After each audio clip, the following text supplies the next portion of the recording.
Hey guys, Adam with Behm Muscle Joint Clinic. We got Katie with us today for our Stretch Saturday video.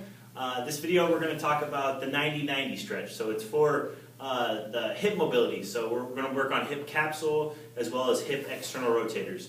Our hip joint, let me grab our spine here.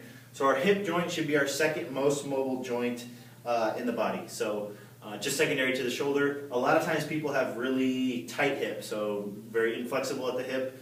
And so they end up, when they bend and kind of twist, instead of rotating about the hip socket, they really beat up their lower back. So this is a nice way to kind of give your back a break, kind of eliminate some of the strains and stresses that you place on your back by freeing up your hip joints. So let your hips do what they're supposed to do, which is supposed to be mobile. So this stretch is called the 90-90 stretch. I'm going to have Katie kind of get into that position. So it doesn't really matter which side you start on. For instance, Katie's got right leg at 90 degrees, left leg at 90 degrees. And then all she's going to do is just kind of keep her back nice and straight, head nice and long, and just kind of lean forward. She should feel a nice kind of pull in those hip external rotator muscles. And then she'll just rotate this way, and she's getting internal rotation of her right leg. So she's working the hip joint in both internal and external rotation, and then she'll just kind of flip-flop.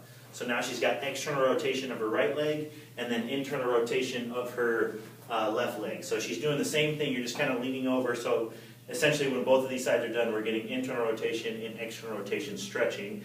And then she can kind of make it more movement-based.